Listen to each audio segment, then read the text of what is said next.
Okay, good morning. Welcome to the Office of Hawaiian Affairs Board of Trustees, meeting of the Board of Trustees. Today is Thursday, April 3rd, 2025. Let the record reflect the time now is 10 o'clock in the morning. And Board Secretary, can we please take a roll call? Trustee Ahuna. Eo. Trustee Akaka. Eo. Trustee Akina. Aloha mai kako. Trustee Alapa. Present. Trustee Galuteria. Eo. Trustee Lindsay. Here. Trustee Souza. Eo. Trustee Waihe'e. Present. Chair Kahele. Present. You have 9 trustees. You have quorum. Okay, thanks, Lehua. All right, this meeting can be viewed via live stream on OHA's website at www.oha.org/live stream. For those joining us on Zoom to testify or listen, please note that we're using the webinar platform rather than the standard Zoom meeting format. As an attendee, you will be able to watch and listen to the proceedings. And if you wish to testify on a specific agenda item, please follow these steps. Please raise your hand to indicate that you would like to speak. We will change your status from attendee to panelist when it is your turn. This may take a few seconds, and so we appreciate your patience.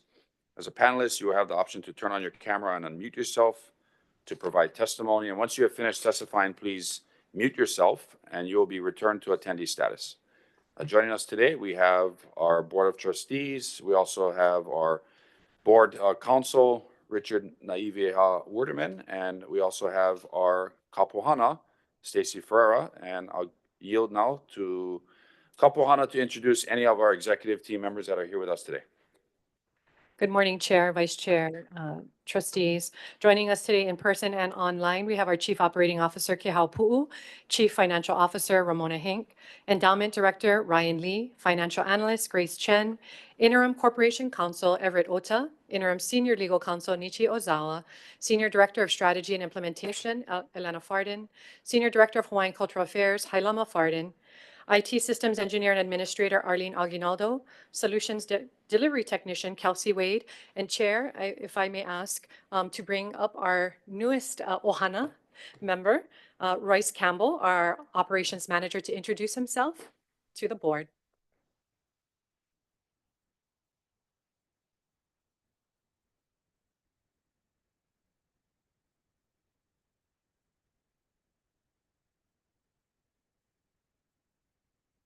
Hello, Royce. Welcome to OHA. Aloha chair. Aloha board. Thank you. Please take a few minutes and introduce yourself. Is it on? Okay.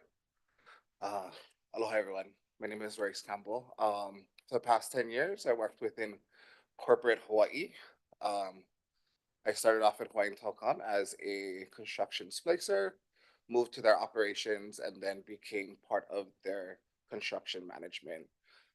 Within the past few years, my focus was developing the construction crews and emergency preparedness and management. Most recently, I decided to come over here to OHA. As a native Hawaiian, has been deeply rooted within our community. So I felt like this was probably my best bet to continue to fight for our Hawaiian people. So, thank you. Can you share your cultural practitioner background too? Of course. So I grew up within several halau. The most recent and the biggest halau would be halau hula kaulupua alo kalani. My auntie Lehua Carvalho is the kumu, and in 2020, in the midst of COVID, I got puka'd out as a kumu hula. So that has kind of been also a focus of mine within the last 4 years. Yeah. Thank you. Mahalo. Yeah, we have the Board of Trustees. We're happy to have you here. You fill a critical position in our office of operations. Yeah. The operations manager position is really important. We got good people in operations. Chase, Danielle, Gary, Lorraine, Kūkā, Danielle, and so we want to make sure that They're a great team. Sorry, I'm not able to hear anything that's being said. If people can turn their mics on or go closer to their mics, thank you. Sorry about that, Trustee Akaka. Anyway, welcome, Royce. Mahalo. Yeah. Yeah, and also joining us.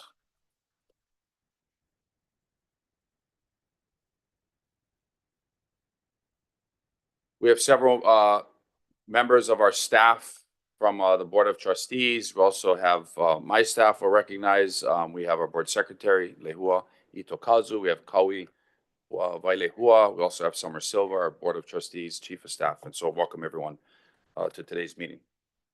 Okay, the first item on the agenda today is approval of minutes. Lehua, do we have anyone signed up to speak on this item? This would be the February 20th, 2025 minutes.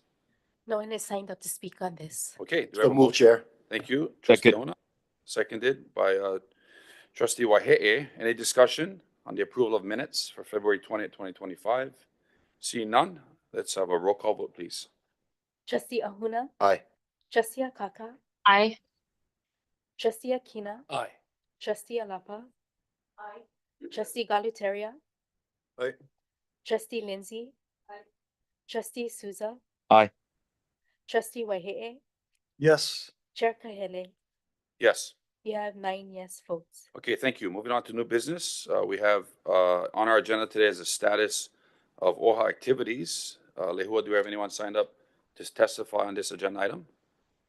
No one is signed up to speak on this item. Okay, so at this time, the chair recognizes our Pouhana and the administration to give us an update on 3 items. One of them will be an informational briefing on OHA's Kūkā, Kaiaulu, Naivi Kūpuna o Nāue report from Waipa on February 24th, 2025. The second will be an update on Maui community meetings, Meaʻai and Manaʻo, which happened on March 11th. And then finally, the update on OHA's administration's travel services expense project. And so recognize Pouhana at this time. Mahalo, Chair. And I'm also going to count on the support of our respective trustees who hosted us on their island.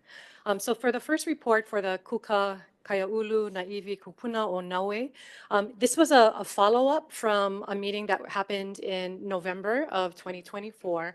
And it was our promise to the Kauai community to come back and provide a report on updates regarding a residential cesspool to septic conversion in which iwi kupuna were identified and disturbed. And so, Trustee Ahuna, over the years has been really trying to provide guidance and protection and preservation of iwi kupuna in his community.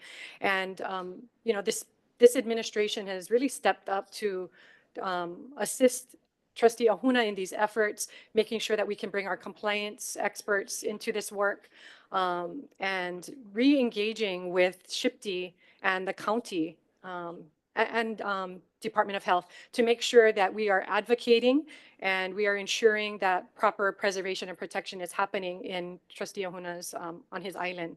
And so we provided updates from not only OHA, but also from the 2 state agencies, DLNR, SHPD, and DOH, as well as the county, who all provided us statements on their current work. So I just want to mahalo Kamakana Ferreira and Kuike Kamakea Ohelo, who represented OHA on the panel. They also discussed process improvements in the protection, repatriation, and reinterment of iwi kupuna. They also reviewed current legislation that we are working on to strengthen iwi kupuna protection laws. And then we had an opportunity to engage in Q&A with the community.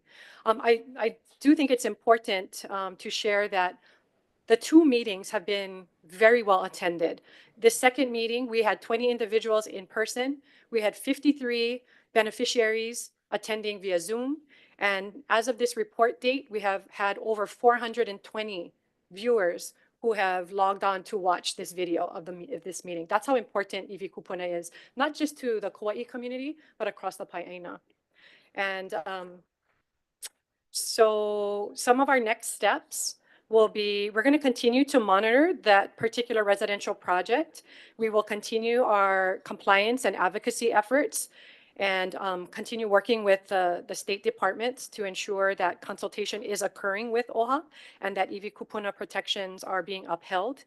We're going to continue to advocate for iwi kupuna protection bills as we have been doing throughout the legislative session.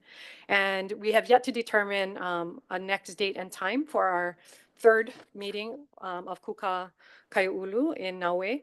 But at this time, I'd like to turn it over to Trustee Ahuna for his thoughts. Thank you, Kapuana. No, I just wanted to say a big congratulations and thank you to our administrative staff. And the reason why is because we were out there and, you know, there's a lot of talk during these type of things. It's, you know, barrels, it's hard to deal with. There's no answer to all these specific, there's a lot of answers, so it makes it hard to understand it.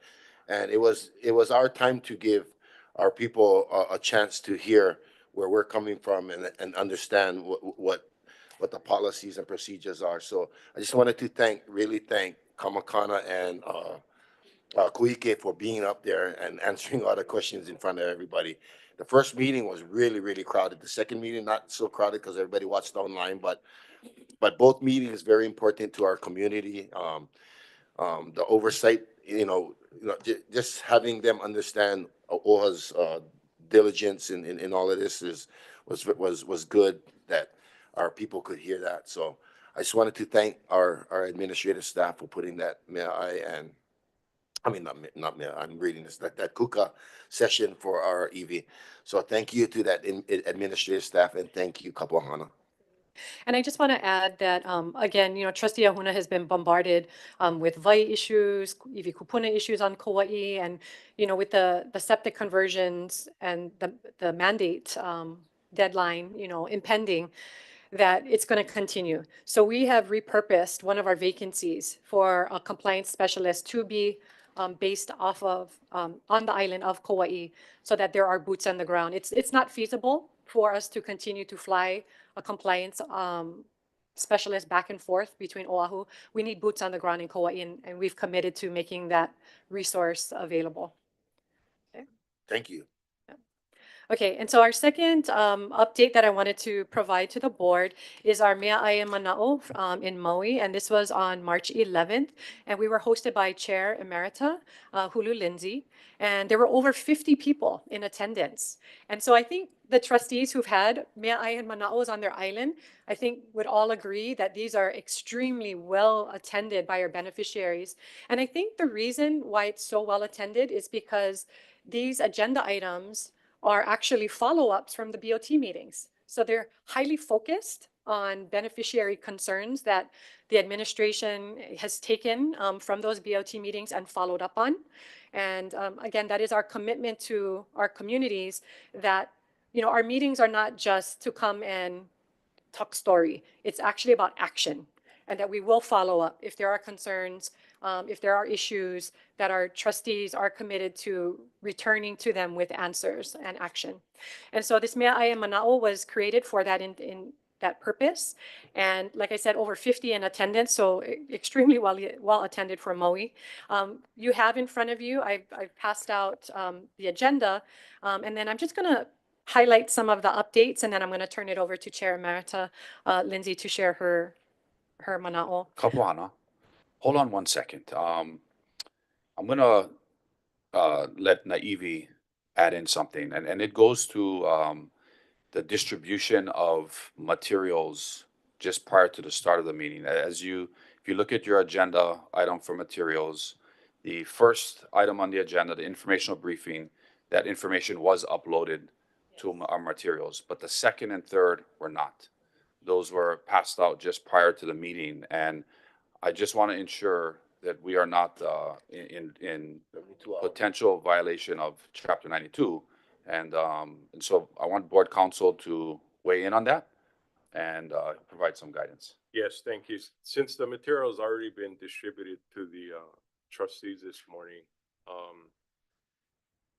we're going to make an attempt to have it posted as well during the presentation. And moving forward, we need to make sure that these types of materials are posted 2 days, no later than 2 days ahead of time before the meeting. But since it's already been distributed to the board members, we're going to make every is it effort possible to have it posted. There's a disagreement in whether it's allowable or not, so I'm leaning on our board counsel's advice. Yeah. But in lieu of that, can you electronically email the Maui Meaʻai Manaʻo information, and then we can post that while the discussion is happening, so the members of the public can see the document that the trustees are seeing? If that will take a little bit of time, we can jump to the third item, and, because we do have that electronically, right? So why don't we do that, and then you can pull up the third item on the agenda, and then Ramona can come up to present that. And trustees, we can reference that document, which should be the OHA Financial Management System update. And then I think just in the future, we really want to make sure that we get these materials at least 48 hours prior, and it's uploaded to our materials folder so that the members of the public are seeing the exact same things we're seeing. Yesterday, we had a beneficiary that called that out, and we want to make sure that we're in compliance with that. So, I think it's proceed with the most conservative opinion. So if we're ready for the item number 3, we can jump to that, and then we'll bring them Meaʻai and Manaʻo, unless you have that, Lehua.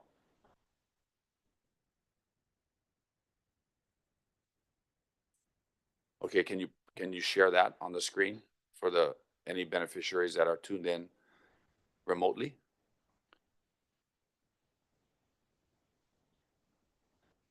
Perfect. Is it okay if we jump to that? Let's jump to that item, then we'll come back to Maui. So, trustees, we're going to jump to status of OHA activities number 3, which is the update on OHA's administration's travel services expense project. Good morning, Chair Kahele, Morning. Vice Chair Souza, trustees, colleagues. I'd like to present a high-level status walkthrough of the current project that we are working on, the Travel Services Expense Project. Next slide. Thank you. Okay, OHA has been using a custom SharePoint application to process travel request forms, or TRFs as they're called, which include airlines, hotel, ground transportation, etc., and the Statement of Completed Travel, SOCT, initiated after the travel for per diem and employee reimbursements. There are several deficiencies in the current application, such as limited reporting, no integration to the accounting system, and a cumbersome user interface. This new application will replace it. Some of the immediate benefits are submission of the TRF and the SOCT will be streamlined. The system will recognize the traveler when the TRF is entered and will have drop-down menus to choose relevant travel expenses. Training forms, brochures, receipts can be uploaded into the app. It will automate the process of submitting, approving, and reimbursing employee expenses, and it would reduce the manual work and errors to speed up the process. It is integrated seamlessly with Oracle Fusion. Accounts payable and the general ledger transactions are created during the process. There will be real-time reporting tools to allow travel services and financial services to monitor the progress of the TRF and the SOCT. Managers can review expense reports in real time, ensuring approvals and reimbursements. Next slide.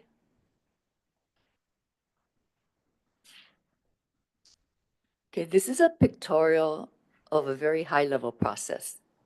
So number 1, we're going from left to right. Number 1, the employee submits a spend authorization in the new system, which is currently the TRF. Then Travel Services receives the approved spend authorization, the TRF, and books the travel, pays the vendors via their P card, and then creates an expense report known as the purchase requisition. Travel Services charges are paid to the Bank of America when due. When the employee goes on the trip, returns, and then submits an expense report also, known currently as the SOCT, for the reimbursement for the traveler's reimbursable expenses. This goes to financial services, and the per diem is calculated, and reimbursable expenses are reviewed. Travel services will then create an invoice, and an ACH is effected, and the reimbursed expenses and per diem amounts are deposited to the employee's bank account. So the new process is actually the same as the old process, except, next slide.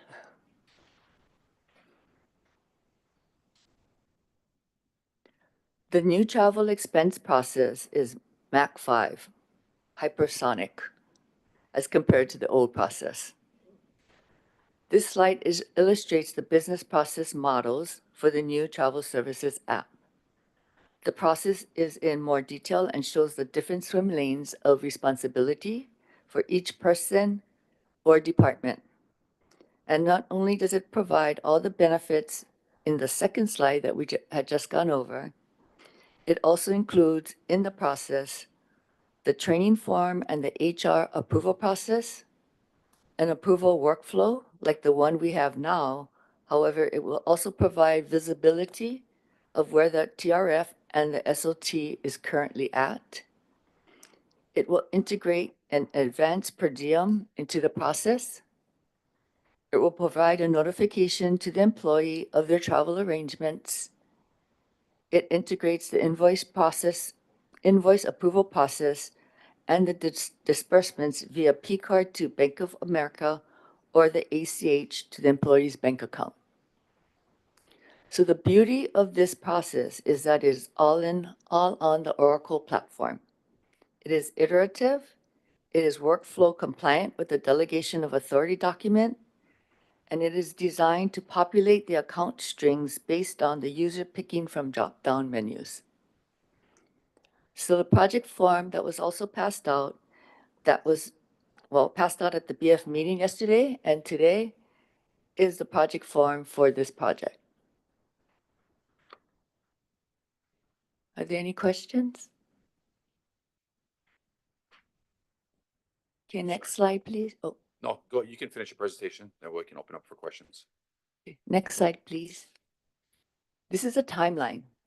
On February 1st, we started the discovery process, and this was the first pass on understanding the travel services and financial services process. In March through mid-April is the build and test. There were bi-weekly meetings for 6 weeks with travel services, procurement, and financial services. Basically, the SMEs, subject matter experts, and we drill down to each piece of the current travel process in detail. Also in the build and test is the conference room pilot process, where the consultants are configuring the application piece by piece and performing their own testing. The training and user testing will start in mid-April through go live, which is estimated to occur mid-May. Any questions? Questions, trustees? So I'd like to take a moment to just mahalo nui the team. So in procurement, there was Allison and Chris. Travel services, there was Lorene, Danielle, and Gary. And in financial services, Mylene represented the invoicing process and the SOCT process. And that's gotten us all the way to this point right now. Can you brief the risk analysis and what would prevent the target completion?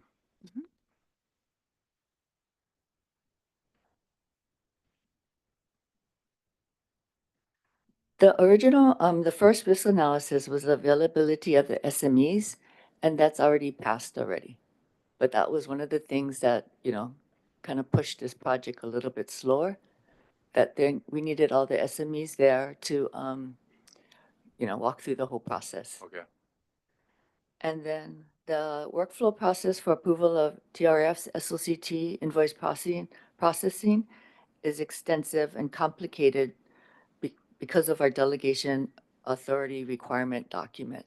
So each part of the process has a different delegation.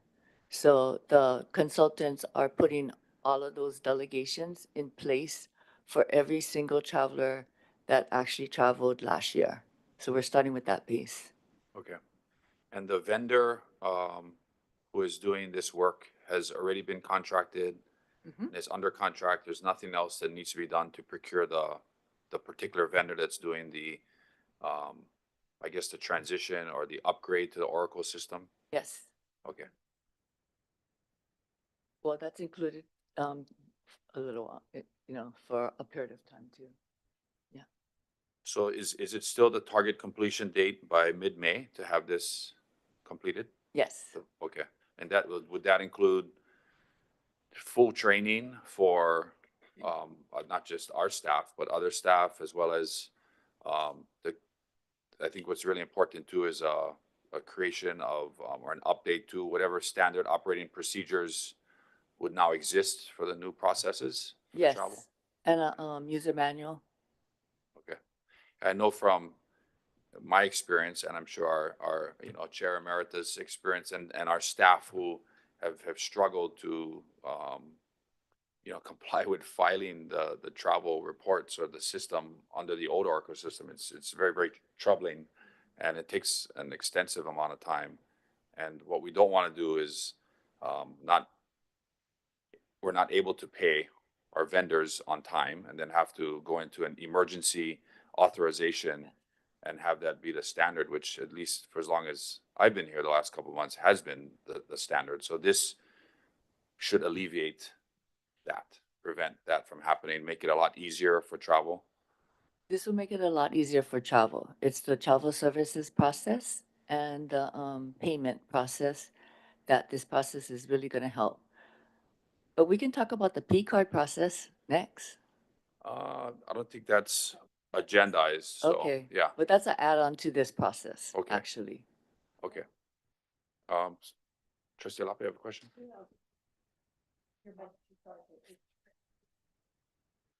Yeah, I don't, since we didn't agendize it, we'll just focus on this. Okay. Any other questions, trustees? All right, thank you, Ramona, for that update. Really appreciate it. Okay, if we have the electronic document, we can jump back to number 2 and continue our Maui, Meaʻai, and Manaʻo update. Mahalo, Chair, for that accommodation. Thank you, Lehua. So going back to Meaʻai and Manaʻo, our Maui update, one of the agenda items that Chair Emeritus Lindsay had asked for was an update on Kana'aho for her beneficiaries on island. And so it was shared with them that to the attendees that the grant would be extended until June 2025, and that this was not a second round for applicants who've already received funds, but this is actually an opportunity for those who had not already received an award to continue to get their paperwork together and submit a claim. Qualified applicants would include those whose homes or families suffered from smoke and arsenic exposure from the fires with proper documentation. It is also shared that multi-generational households affected by the fires could be eligible for the payments, as well as renters who lived in those generational homes or were renting single family homes. It was also clarified that the grant, that it is a grant and it's not income based and it was not a loan. Uncle Roy did invite attendees who were there to please come to his office if they needed help uploading their supporting documents, because essentially there's paperwork that has to be provided to ensure that we can make those payments. And then Keamoku Kapu, community leader, cultural practitioner, who is helping to lead the restoration efforts in Lahaina, was also asked by Chair Emerita to come to the meeting to provide Lahaina updates. He did share with those in attendance that the community is agitated and frustrated. And, he talked about that families are living in supportive housing, are being asked to pay rent while still having to pay mortgages. And and as a result, many of them are returning to their lots and living in makeshift homes and trailers. He also talked about the work that he's doing with providing power to the communities. He's working with contractors. He's helped to put together teams to provide solar trailers for contractors and homeowners to get power. He also talked about iwi Kūpuna and that oversight is greatly needed, and that himself and a team of monitors have been the first and last line of defense to protect iwi Kūpuna in Lahaina. And they've made a rule that anything found in Lahaina has to stay in Lahaina. He also gave an update on cleanup, that they've been cleaning out areas. He shared maps from 1884 that showed original waterways through Lahaina. And then he also shared that the county only has 23% of the water interest, and talked about designated water usage for fire hydrants only. So as you may remember, when firefighters were trying to put out fires, the fire hydrants ran out of water. He also talked about affordable housing. There was discussion surrounding the temporary housing issues. Community members asked Chair Emerita and OHA to back or create robust affordable housing programs to help mitigate the impacts on the Maui community. Lastly, Kamakana Ferreira shared about the bills OHA is working on to protect iwi Kūpuna. He addressed quorum and developers and large landowners sitting on the current IBCs. The use of the word inadvertent when talking about in the 6E process, that our iwi Kūpuna are being categorized as inadvertent, although many of these areas are known to have iwi Kūpuna, so they're truly not inadvertent. So there's been a lot of discussion in how do we get that term changed.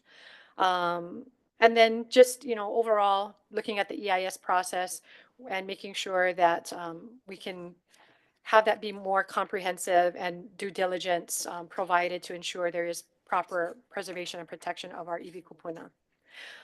One of the things that Kia Moku recommended was that when iwi Kūpuna are found in these moku, that they stay in a safe place in that moku.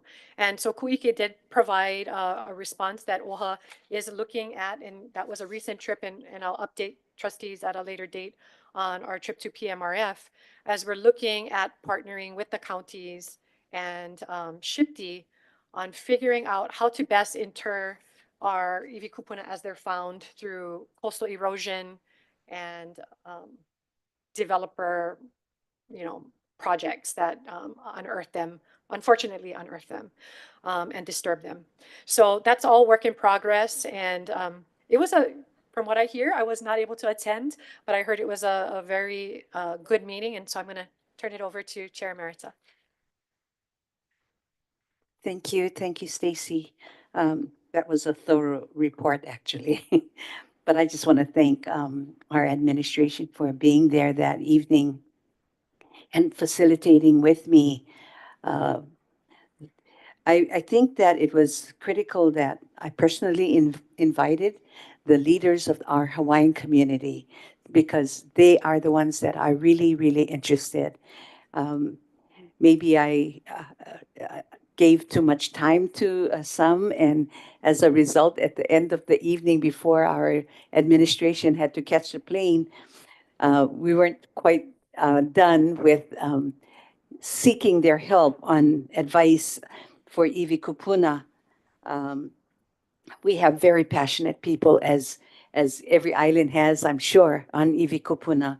And the people in Maui had some recommendations that they wanted to share to get assistance from us. And I think that we can do that at another time. I told them I would be willing to have a special meeting with just iwi Kūpuna leaders and bring it back to our administration. And maybe by the time that we have our annual meeting, we can have answers then for the concerns that we had 3 months earlier, and it can always piggyback like that for the islands.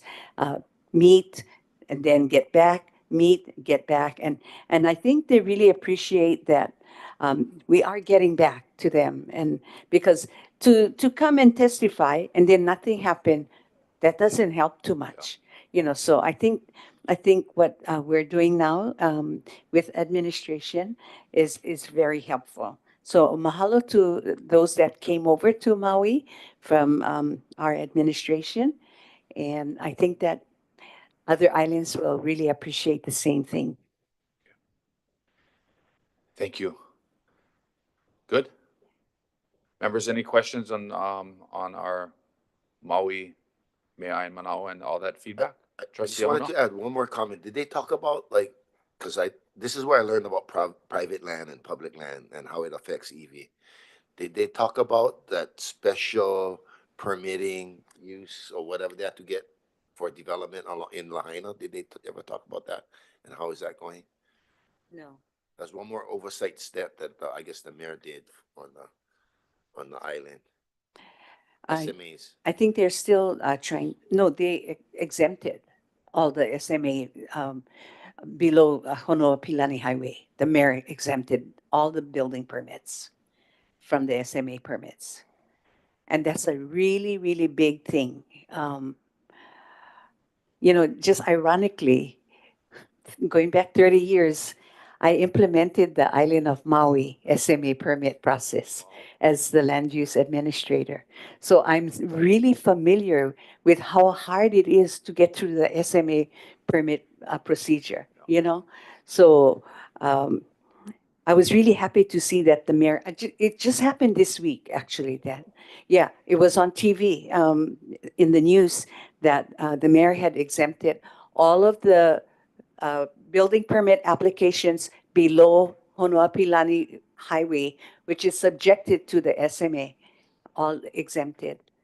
So I'm not sure that the commercials will be exempted. I doubt that, but the residential, which is key to getting our people back into their homes. So just a real quick comment, because this affects everything that we're talking about today. A lot of the burial laws are subjected to all of this. And the reason why I say this is because now Kauai has this, they have to update their septic tanks and all this stuff. These things will happen every single day. So what I'm trying to say is without the SMA, that little oversight, there's nothing that will protect the private landowners. And basically on Kauai, it's all private landowners. So that is the situation that we're going to be dealing with on Kauai in the future. And what I learned was when in Lahaina, they have this shoreline mitigation, whatever it's called. This is a oversight because there's all private landowners and they don't have to be subject to all of that burial laws and stuff like that. I guess they do it on their own. No, they have to be, but they do it on their own. But the SMA is another lining that helps protect that. So I just thought that was a good thing. But now you're telling me that it got exempted. So it's like, oh my God.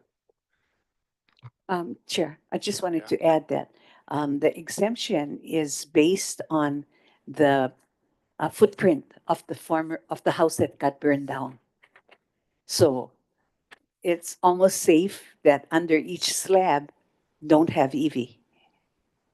And if there are, it's not going to be dug up because the pad is already laid by the Corps of Engineers. So you look throughout Lahaina, and there's pads on every single lot except the commercial, which will be treated differently. Yeah, Trustee Olateria. Thank you, Chair. Trustee Lindsay or even Pouhana, shortly after the fires, the board appropriated, was it 5 million towards efforts, reparation? Oh, well. Do we have any indication of how it was drawn down and if there's a need by which to reappropriate on OHA's behalf? I mean, we want to keep helping, but what type of activity was drawn down with the 5 mil? Actually, with a lot of advertising by us in Kaiaulu, in person, and just constantly going out into the community, we were only able to disburse 3.5 million of the 5 million at the time, by the deadline. So I asked our administration to reopen it for those people that didn't get the message, because people were coming into the Maui OHA office telling us that they didn't know about it. So we, knowing that there's extra money, I said, well, let's reopen it again and take care of those people. Very few, not even 10, But there were also other situations that we didn't cover in the first announcement. And that was like smoke damage. They cannot even live in the house because of the smoke damage. So there, that can be the part of the help that we're giving them now. And administration has opened that process up. And I think maybe you can elaborate, Stacy, the process that you folks are going through in the opening of the, well, we haven't closed it. Go ahead. Yeah. Mahalo. It's the same process that we had for the first, when we initially announced it. Chair Emeritus just wanted to make sure that we just extended the period. So there's been no changes. It's just continuing to advertise and get the word out, encourage folks. Folks are very traumatized, as you can imagine, right? And I think trying to get some sort of normality. And so as things have somewhat settled, I think there may be other folks that are out there that, now is a better time for them to get documents together and go through the process. But we appreciated the board's willingness to continue to, because it was originally going to close out in December. But there are still some that can be served. Mahalo. Thank you. And Chair, just quickly, I just wanted to mahalo the team, to do the Kūkā, Kaiaulu and meetings, as well as the Meaʻai and Manaʻo halavais. It's a lift, but I think this is a great example of cross collaboration within the agency, because after the BOT meetings, they come and they take all of the feedback and the testimony and the follow-ups, and they discuss it as a cross-functional working group, and they meet every 2 weeks to bird dog these issues so that we can prepare to have these follow-up island meetings. And so again, I just want to mahalo. I mean, when you talk about this comprehensive update, this is the work of our teams that are just extremely diligent and very collaborative, because they want to make sure that our trustees are able to go back to the beneficiaries and share this information. Mahalo. Okay, great. And then just before we move on, Pouhana, any upcoming travel or anything we have coming up? Other than Obviously, the we're all going to Hilo repatriation. for Oh, Mary yeah, Monarch. Yeah, Mary Monarch, weeks, but- and the blessing for the Hilo office is upcoming, and the repatriation. Yes. That's all, I think. The Hilo office blessing is Yes. going to be the same time as Mary Monarch. So because Friday, we're all going to be up there. 25th. Friday, April 25th, 2 p.m. Your staff definitely is aware of it. So if you're not aware of it, make sure you check with them. Yeah. Absolutely. Yeah, we like you come too, Trustee Ahuna. Oh, yeah. Yeah, you better get your flights, because you might be paddling to Hilo if you don't have a airplane ticket. Okay, great. All right, our next item on the agenda is item number B. It's Committee on Beneficiary Advocacy and Empowerment. Lehua, do we have anyone signed up to testify on this agenda item? No, yes, we have one person signed up. We have Jermaine Myers. Okay, great. Can we bring Jermaine into the room, and we'll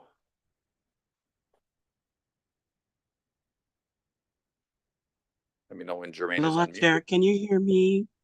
Hi, Jermaine. Aloha. Yes, we have you loud and clear, and you are recognized for 5 minutes on this agenda item. Awesome. Thank you, Chair.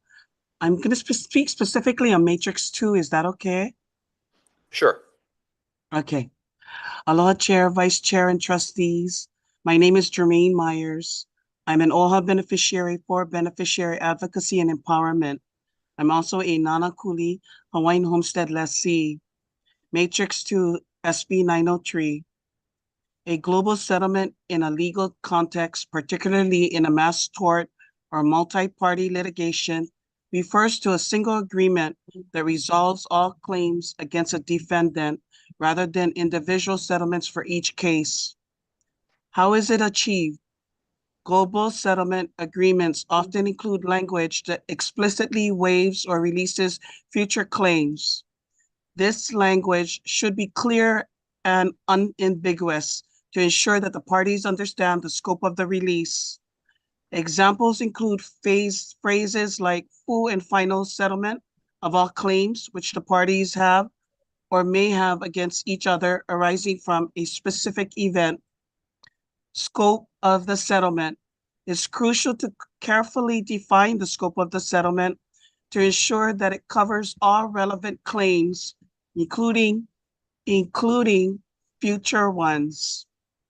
Judicial approval. In some cases, particularly in class action lawsuits, judicial approval may be required to ensure that the settlement is fair and reasonable for all parties involved. Enforceability. A well-drafted settlement agreement with a clear release of future claims is essential to ensure that the agreement is enforceable in court. The historical timeline of the Public Land Trust as it relates to Senate Bill 903, and it's been in the Standing Committee report. The Hawaiian Kingdom's crown and government lands totaling about 1.8 million acres were ceded to the United States in 1898 and later returned to the state of Hawaii in 1959, forming the basis of the Public Land Trust. The Public Land Trust, now known as the ceded lands, were transferred to the United States without compensation. Statehood. Upon Hawaii's admission to the Union in 1959, the federal government returned most of these lands to the state of Hawaii. Trust purposes. The Mission Act of 1959 established a public trust for the benefit of the people of Hawaii and Native Hawaiians, with the ceded land serving as the foundation of this trust. The federal government returned some of the ceded lands for military bases, national parks, and other public purposes. Examples of ceded lands: portions of lands underlying Honolulu, Kahului, Hilo, and Keauhole airports are examples of ceded lands that were conveyed to the state of Hawaii. I found the following publication on Native Hawaiian Legal Corporation's website regarding public land trusts. And it stated this: enforcing trust obligations. Native Hawaiian Legal Corporation provides legal services to confront the problems facing Native Hawaiians, including the threatened loss of their ancestral lands, the unfulfilled promise made by state and federal government to hold Hawaiian land in trust for their betterment, and the preservation of their indigenous way of life, which includes traditional means of resolving disputes. The Native Hawaiian Legal Corporation works to obtain full benefits for Native Hawaiians who are beneficiaries of the Ceded Lands Trust established in Hawaii's Admission Act and recognized in the Hawaii State Constitution. In the 19th century, the Hawaiian monarchy set aside over 1 million acres of land for the betterment of the chiefs and the people. These lands were ceded to the United States when Hawaii was annexed. The United States transferred control of these lands to the state of Hawaii when it was admitted to the Union, subject to certain conditions.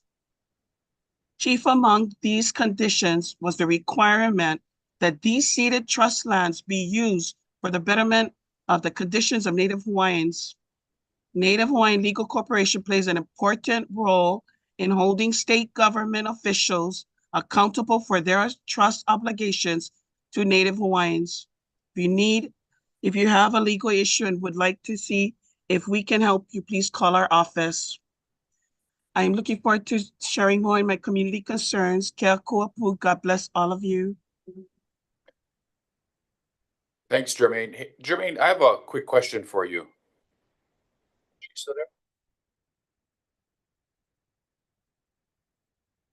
Jermaine, are you still on? I'm on, Chair. I'm just to capture what the the start of your testimony, were you in support or in opposition to the current proposed draft of this measure that's on our Interesting matrix? because I was going to share the community concerns that when I saw the Financial Committee hearing notice on SB 903 for yesterday's hearing at 3:30, I submitted testimony in support of Senate Bill 903 based on my understanding of the original Judiciary and Hawaiian Affairs House Standing Committee report posted on March 14th, HD1 version. At the time I submitted my written testimony, there was no proposed HD2 version posted on the legislative website.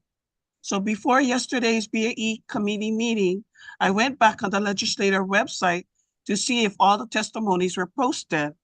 When I read OHA's testimony, I was confused.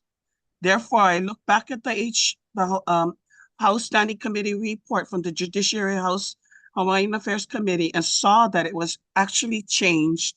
And there was the version 2, proposed HD2, which is what I testified about, scrambled to create my testimony. So today I'm going back to the representatives and explain to them what transpired as far as my experience and why I testified in support. So yesterday I went there at 3:30 online, virtually, because I had a committee meeting for my neighborhood board, which started at 6 o'clock in Nanakuli Library. So I attended from 3:30, sat in virtual. They acknowledged that they saw me, that I was online for 903, but 903 was the 7th item on the agenda. And literally, I had to be at my library to set up at 5. I had my headphones on, walking around, setting up tables and chairs for my committee meeting at 5 o'clock. And then at 6 o'clock, I had to log out because I'm the chair of the committees on transportation and housing. And we were there till 9 o'clock. When I logged back in, the meeting was done and I saw that it was 4.5 hours. So I never had the opportunity to share to them. I opposed the bill because it wasn't there posted online, and I made my testimony based upon HD1 and based upon the House Standing Committee report from the Judiciary and Hawaiian Affairs. So I'm going to call Rep. Keela, let him know about what transpired as well, and what does he suggest that I do? Yeah, okay, thanks, Jermaine. Yeah, trustees, just looking at this bill, according to the legislative website, on March 31st, the proposed SB 903 House Draft 2 proposed was posted on March 31st. This hearing was set for yesterday, April 2nd. That's why OHA, as well as the Legislative Reference Bureau, well, they had serious concerns with the proposed draft, had recommendations for its amendments. We opposed the measure. And I just noted Jermaine's testimony was in support of the measure, but it was clear that her support was based on the House Draft 1 version. Though according to this website, it was the House Draft 2 was proposed draft was posted on the 31st of March. In any case, this bill passed unanimous with amendments yesterday, 15-0.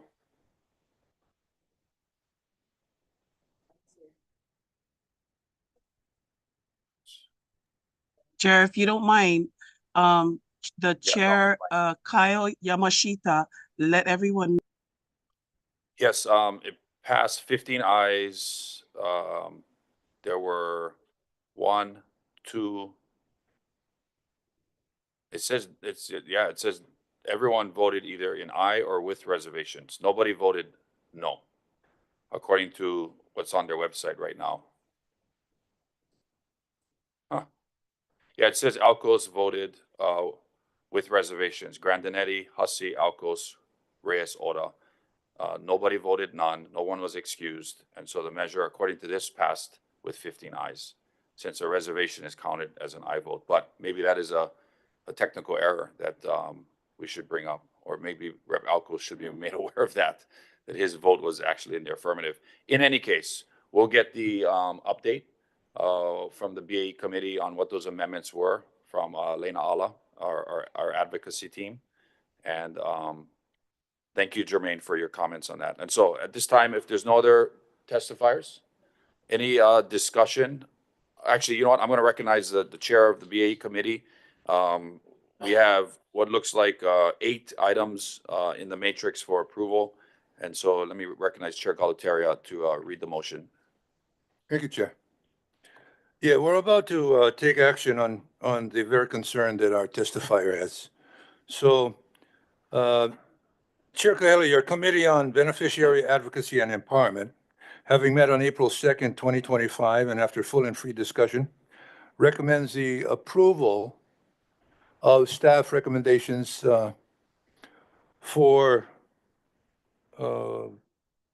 amend OHA's position on SB 903 from comment to oppose as reflected in Matrix 2.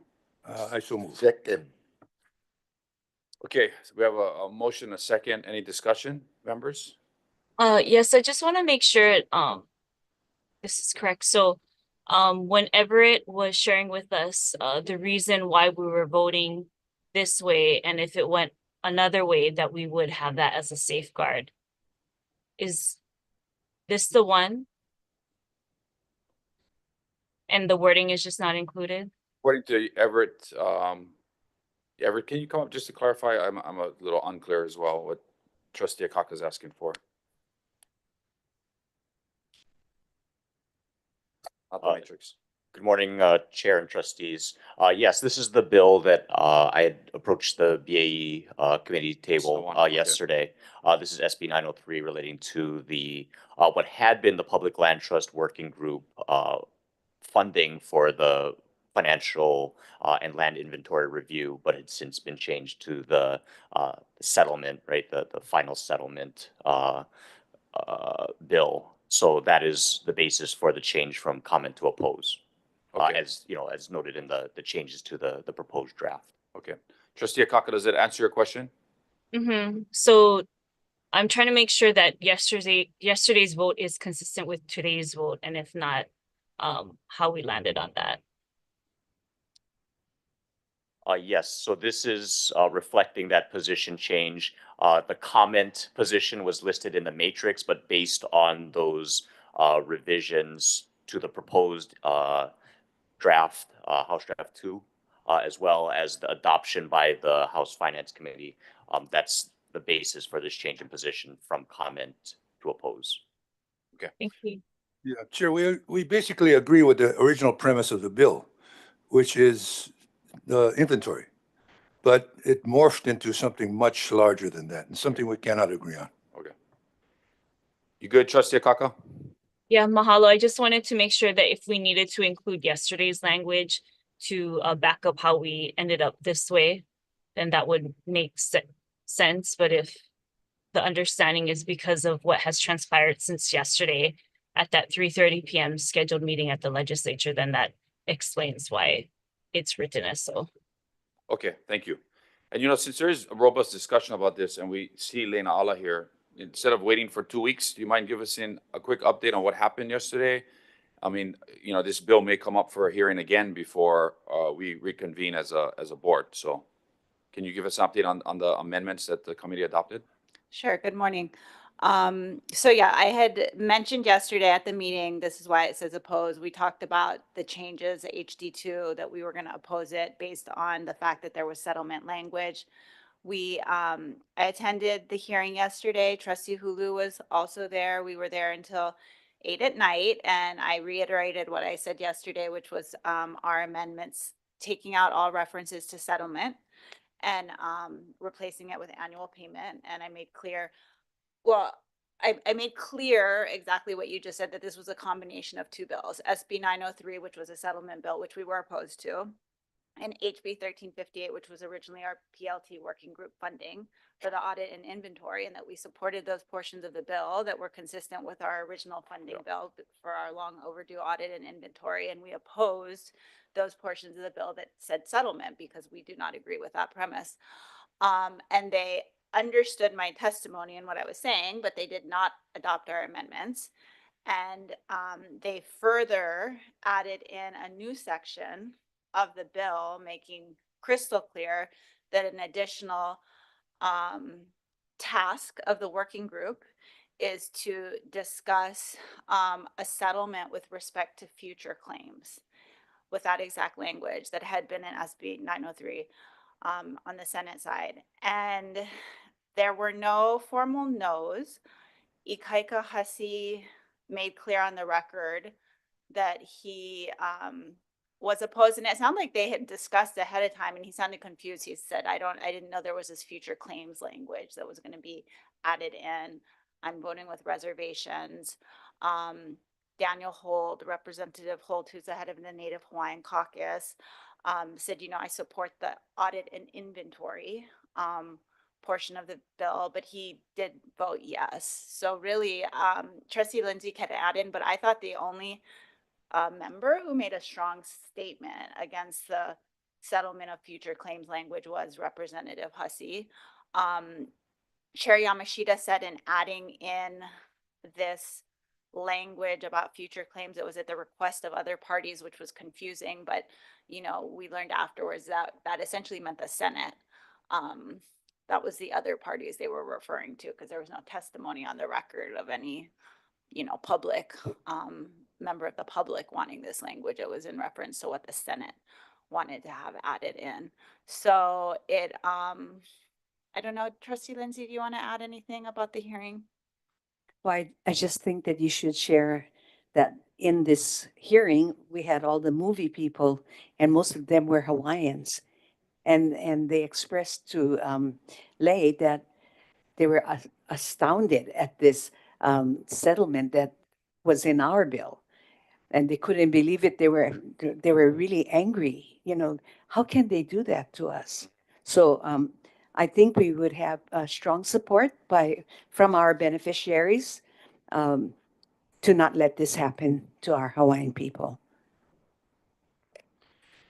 Yeah, I mean, I'm also, concerned at just the pure makeup of the working group, because, OHA has 3 seats, but the governor appoints 2 and the Senate president appoints 1, the House Speaker appoints 1. So, no matter what the result of the working group, we would be in the minority. I suggested to Kari Yamashita after the meeting that the one that they take away from the governor, move it to OHA so that it becomes a 4-4 group, and have the board appoint a 4th person. Sure. And that was also in our written record and in my statement. I went through all 4 of our proposed amendments, one of which was that. So we stated all of these facts on the record, and they just didn't adopt any of them. But we pointed out the fact that this would be, not only a change from the past composition, but also essentially disadvantaging OHA and making it, unrepresentative in its composition. Okay, trustees, any other comments? Okay, thank you, Leynala, and thanks, Trustee Amarita Hula, for going to that hearing, both you guys. Could I add last night? Yeah. on the record that part of for the trustees' consideration, the plan around opposing once we see if it comes out in this of conference committee, and this form would be to mobilize our beneficiaries in opposition if we weren't able to get the language removed before it comes out of conference committee. It's about timing too. So we're still going to conference, and we'll see, but we're going clearly opposing the bill. And that's what the motion is on. Okay. Mahalo. I would like to add something too. In terms of the kahea, we definitely should reach out to those that receive kokua from us. Those are sponsored by us, those that receive grants, those that are malama loan recipients. Those currently and in the past, those are the ones that we need their kokua to vocalize why this is not good for our people. Although. Okay, thanks, Trustee Akaka. Yeah, we got a motion on the We got a table. motion and tabling the discussion. We have a second, so let's do a roll call vote to adopt Matrix 2. Trustee Ahuna, Aye. Trustee Akaka, Aye. Trustee Akina, Trustee Alapa, Trustee Galutaria, Right. Trustee Lindsay, Trustee Souza. Aye. Trustee Waihe'e. Yes. And Chair Kahele. Aye. You have 9 yes votes. Okay, Leho, do we have anyone sign up to testify on this agenda item? It's Matrix 3. No one is signed up for this item. Okay, Chair Galutiero. Thank you, Chair. Move for the approval of the staff's recommendations for the position on bills affecting the public land trust as reflected in Matrix 3. Second. Thank you. Do we have any discussion? Okay, let's roll call vote, please. Trustee Ahuna, Aye. Trustee Akaka, Aye. Trustee Akina, Trustee Alapa, Aye. Trustee Galutaria, Aye. Trustee Lindsay, Trustee Souza, Aye. Trustee Waihe'e, Yes. Chair Kahele. Aye. You have 9 yes votes. Okay, anyone sign up to testify on Matrix 4? No one is signed up for this item. Okay, Chair Galutiero. Mahalo, Chair. I move for the approval of the staff's recommendations for positions on bills affecting Native Hawaiian traditional and customary practices as reflected in Matrix 4. Second. Second by Trustee Wahe. Members' discussion? Hearing none, roll call vote. Trustee Ahuna, Aye. Trustee Akaka, Aye. Trustee Akina, Trustee Alapa, Yes. Trustee Galutaria, Aye. Trustee Lindsay, Trustee Souza, Aye. Trustee Waihe'e, Yes. Chair Kahele. Aye. You have 9 yes votes. Anyone sign up to speak on Matrix 5? No one is signed up for Matrix 5. Okay, Chair Galutiero. Mahalo, Chair. I move for the approval of staff's recommendations for positions on bills affecting Native Hawaiian health as reflected in Matrix 5. Second. Seconded by Trustee Wahe. Members' discussion? Hearing none, roll call vote. Trustee Ahuna, Aye. Trustee Akaka, Aye. Trustee Akina, Trustee Alapa, Yes. Aye. Trustee Mahalo, Trustee Galutaria, Aye. Trustee Lindsay, Trustee Souza, Aye. Trustee Waihe'e, Chair Kahele. Aye. You have 9 yes votes. Anyone sign up to testify on Matrix 6? No one is signed up for Matrix 6. Okay, Chair Galutiero. Mr. Chair, I move for the approval of staff's recommendations for the position on bills affecting Native Hawaiian health as reflected in Matrix 6. Second by Trustee Wahe. Members' discussion? Hearing none, roll call vote. Trustee Ahuna, Trustee Akaka, Aye. Trustee Akina, Trustee Alapa, Trustee Galutaria, Aye. Trustee Lindsay, Trustee Souza, Aye. Trustee Waihe'e, Yes. Chair Kahele. Aye. You have 9 yes votes. Anyone sign up to testify on Matrix 7? No one is signed up for Matrix 7. Okay, Chair Galutiero. Chair, I move for the approval of staff's recommendations for position on bills affecting Native Hawaiian education as reflected in Matrix 7. Second. Seconded by Trustee Wahe. Trustees' discussion? Hearing none, roll call vote. Trustee Ahuna, Aye. Trustee Akaka, Aye. Trustee Akina, Trustee Alapa, Trustee Galutaria, Aye. Trustee Lindsay, Trustee Souza, Aye. Trustee Waihe'e, Yes. Chair Kahele. Aye. You have 9 yes votes. Anyone signed up testify on Matrix 8? No one is signed up for Matrix 8. Okay, Chair Galutiero. Chair, I move for the approval of staff's recommendations for the position on bills affecting Native Hawaiian economic development as reflected in Matrix 8. Second.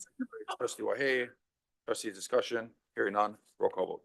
Trustee Ahuna, Trustee Akaka, Aye. Trustee Akina, Trustee Alapa, Trustee Galutaria, Aye. Trustee Lindsay, Trustee Souza, Aye. Trustee Waihe'e, Yes. Chair Kahele. Aye. You have 9 yes votes. Okay, finally, Matrix 9. Anyone sign up to testify on this item? Affecting our EV Kūpuna. No one is signed up for this item. Okay, Chair Galutiero. Mahalo, Chair. I move for the approval of staff's recommendations for position on bills affecting HRS 6E, EV Kūpuna as reflected in Matrix 8. Second. Matrix 9, yeah? Matrix 9. Okay, 9, we have a second. Trustee discussion?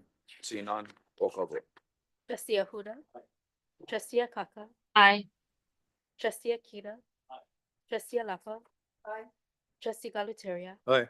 Trustee Lindsay, Trustee Souza, Aye. Trustee Waihe'e, Yes. Chair Kahele. Aye. You have 9 yes votes.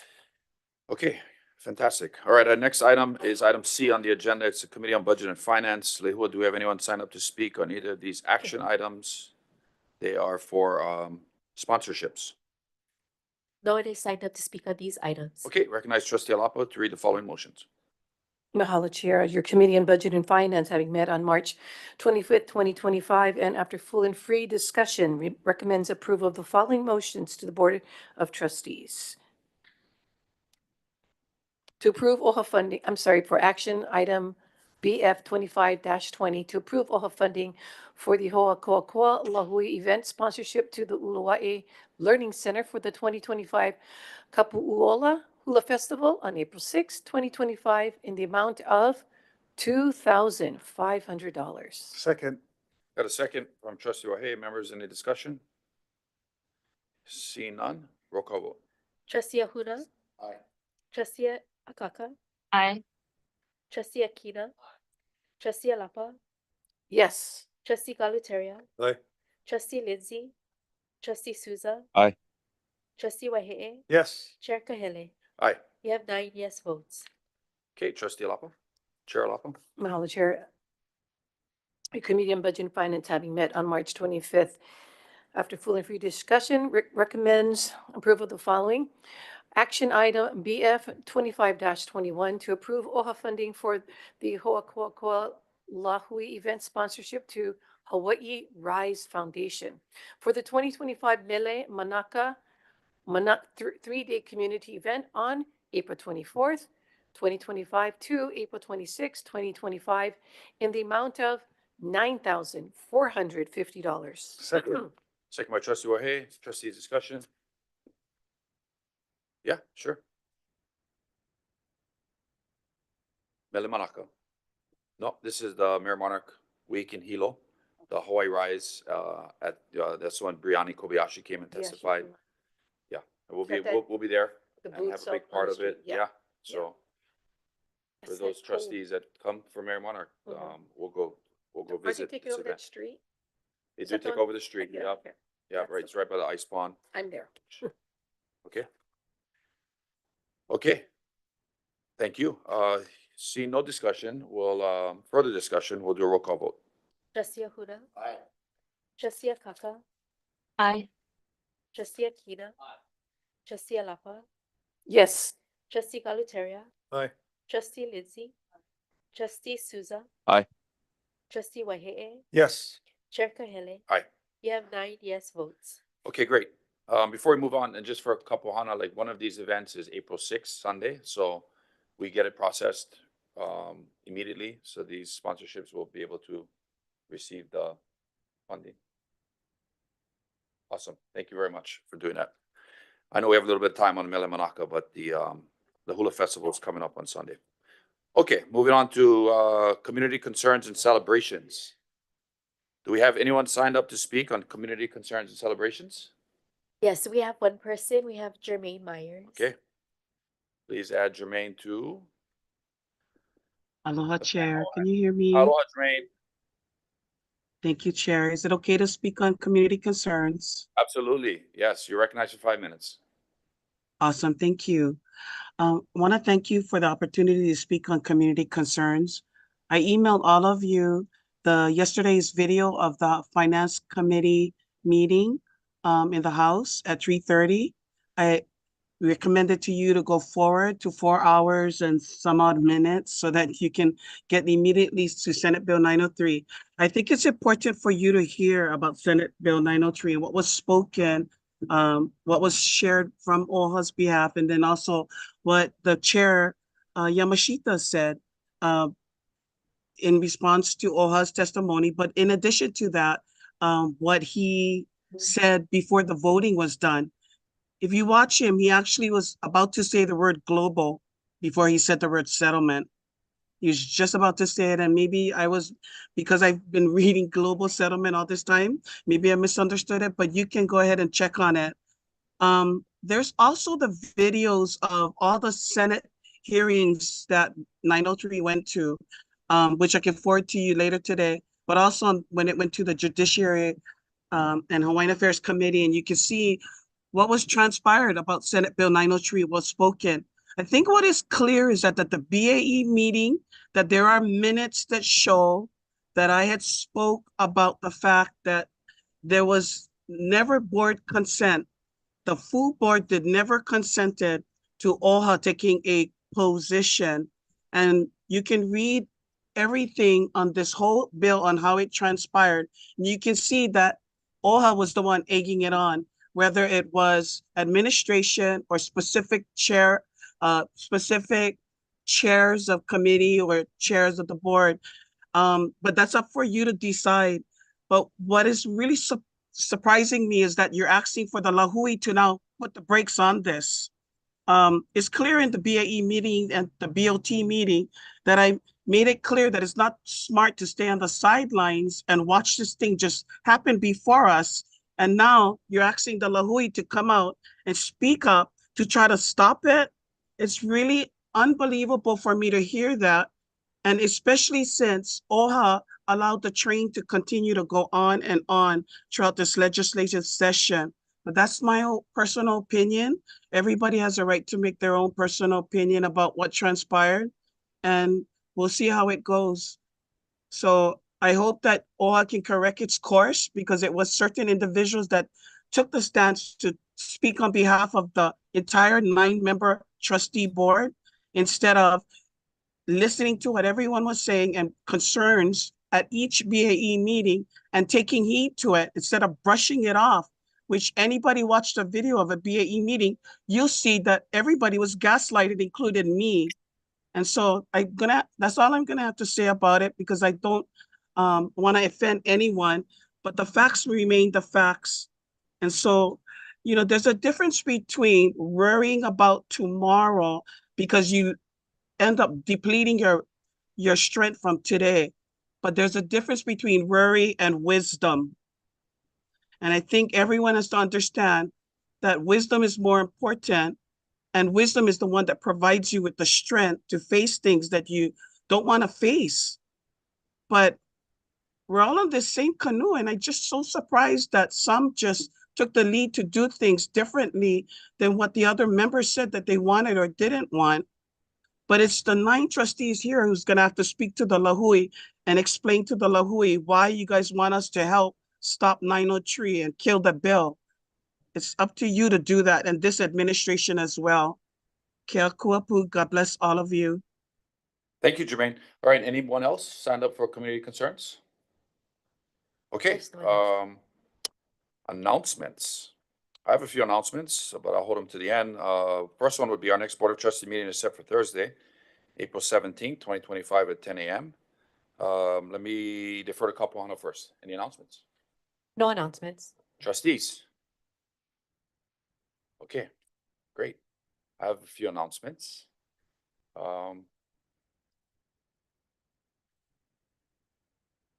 Okay, first and foremost, hopefully all of our trustees and all of OHA saw just a few days ago on the 1st of April, launched the Alaka'i Award. It's on your SharePoint page, and I encourage all of our OHA employees over the next quarter, April, May, and June, to, if you feel so inclined to, recognize outstanding employees and supervisors here at the Office of Hawaiian Affairs. We look forward to honoring our first inaugural quarterly awardees in early July. And so that is on the SharePoint page, the Alaka'i Award.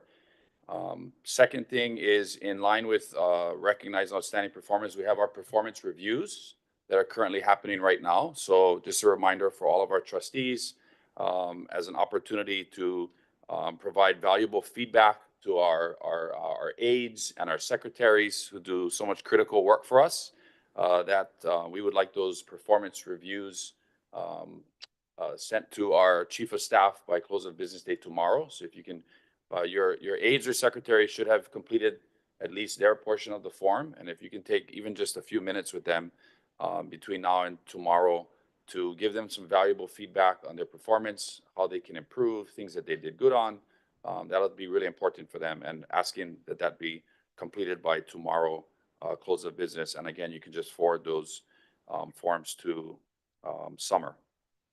Another one, the Deputy Chief of Staff position is now posted on our OHA website. And so thank you so much for the board's support and trust to add another important valued member to our team.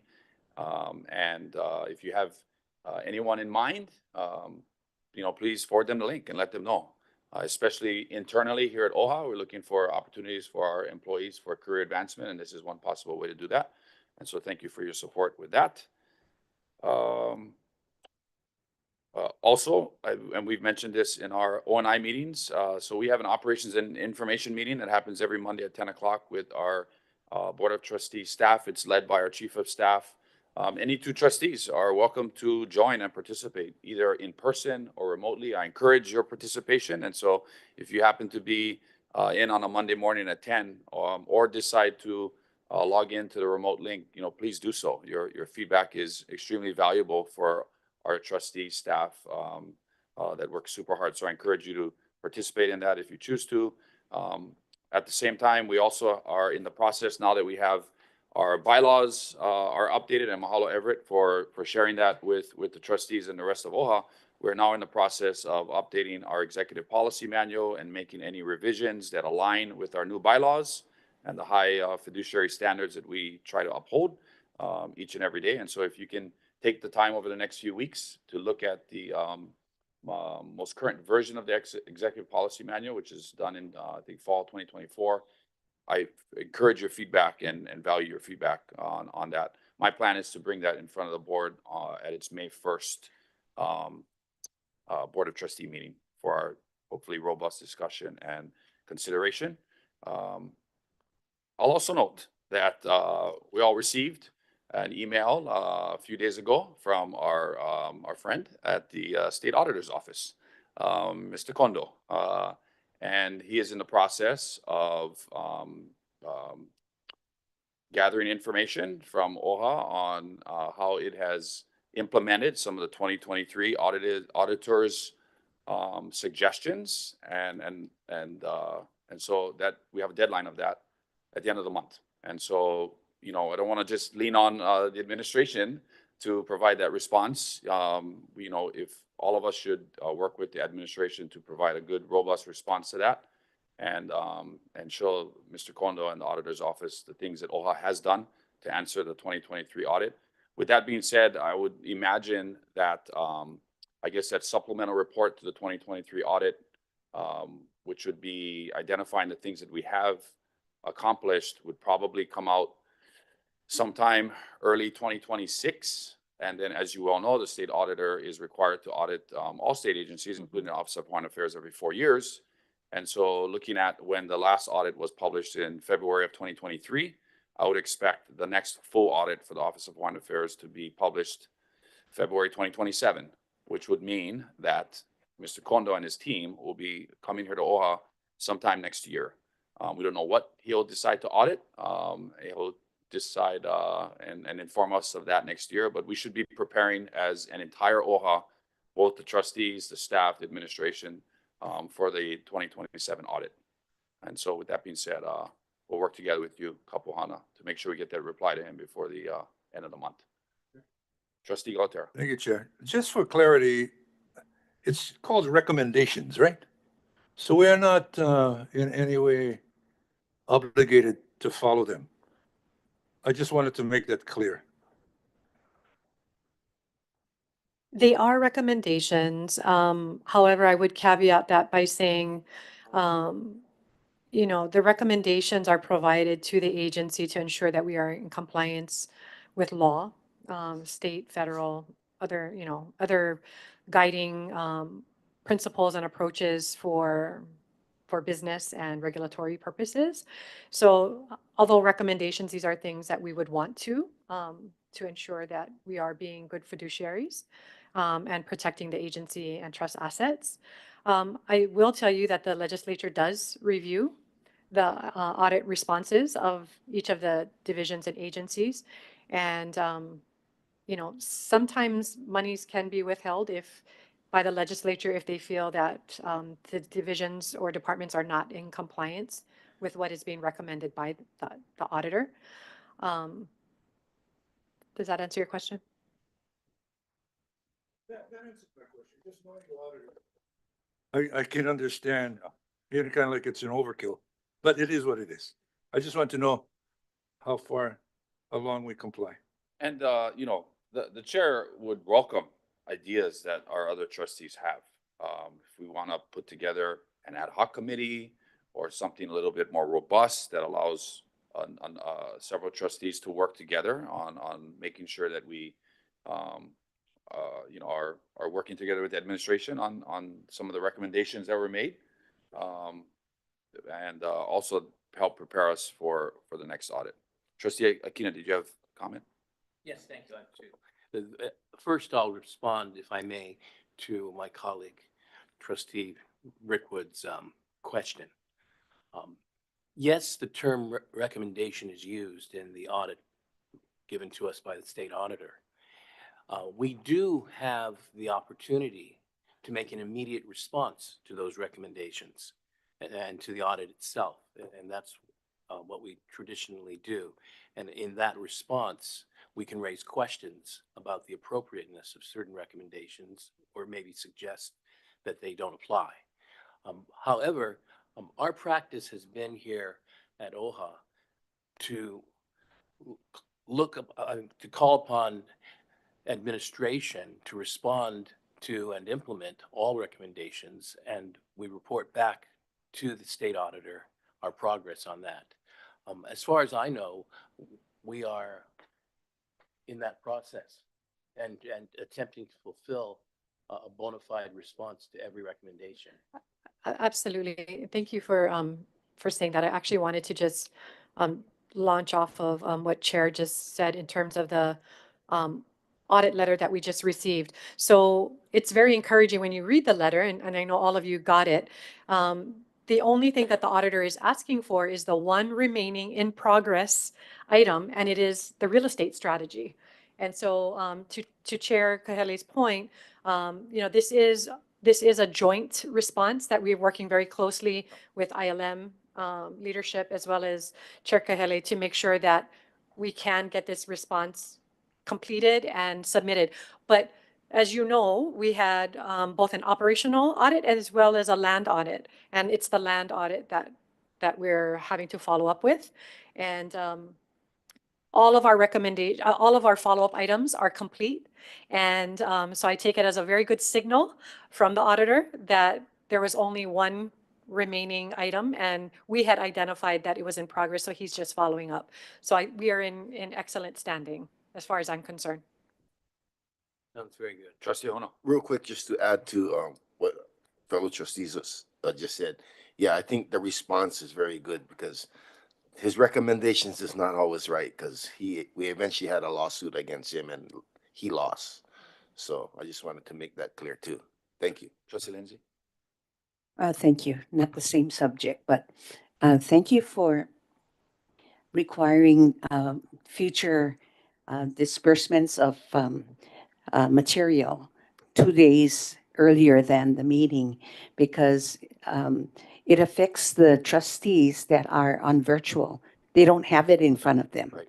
And that limits their discussion with the rest of us on the table. So mahalo for that. Yeah, no problem. And I think we can put out a memo with further guidance, but I think Pouhana is a general rule of thumb. And for all of our directors and staff watching, you know, we want to have deliberate planning ahead of time. And so if we will not accept the practice of handing out materials on the board table 5 minutes before the board meeting. And those items need to be updated and uploaded to our website 2 days prior. We have enough time, right? So we ask that you plan ahead. You know, we try and convey the Pouhana update of activities as soon as possible, so her team can prepare.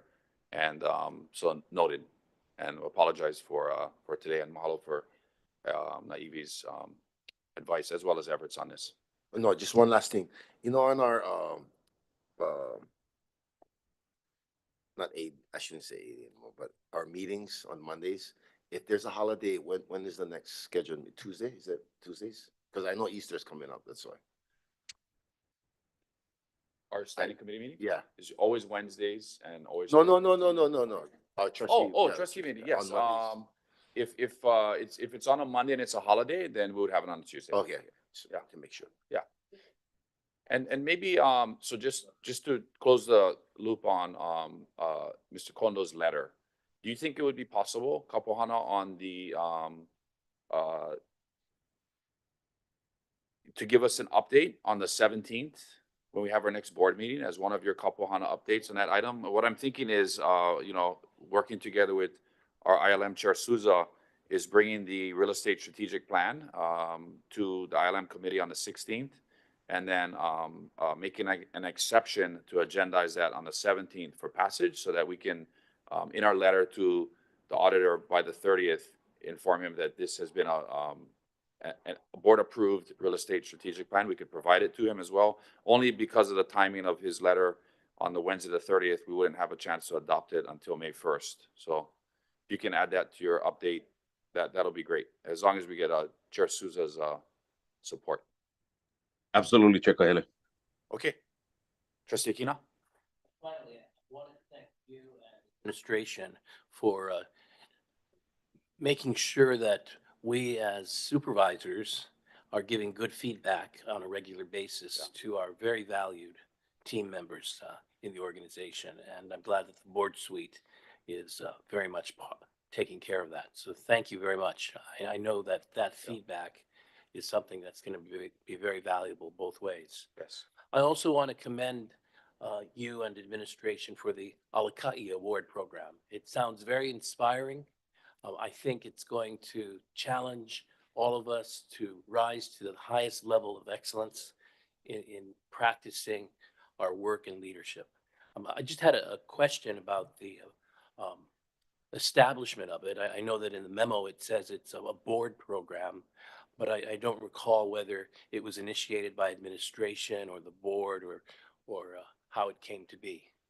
Yeah, there's a great question. Through the discussions that we had about ensuring that we were following our employee handbook and implementing a robust performance management system, frankly, to be honest, Trustee Aquino, it was an idea that I came up with, working with some of our senior staff as a thing that I thought would be very beneficial for our employees. And so I'm glad you support it, and I'm,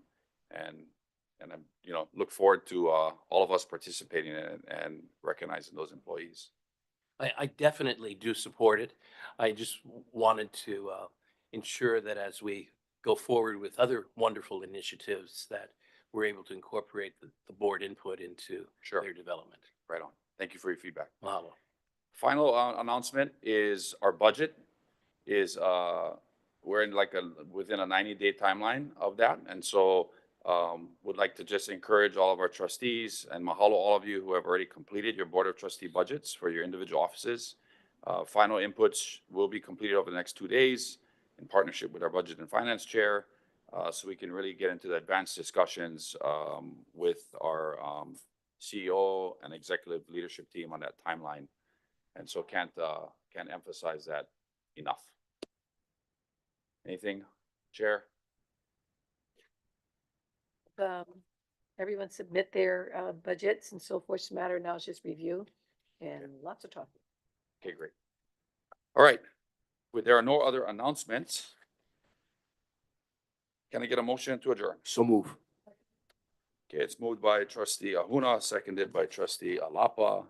Discussion, members, hearing none. Roll call vote. Trustee Ahuna. Aye. Trustee Akaka. Aye. Trustee Aquino. Aye. Trustee Alapa. Trustee Galuteria. Aye. Trustee Lindsay. Trustee Souza. Aye. Trustee Waihe'e. And Chair Kahele. Aye. You have 8 yes votes. We're adjourned. Okay, mahalo. We're adjourned. Good job. Hey, thanks, buddy. Yeah.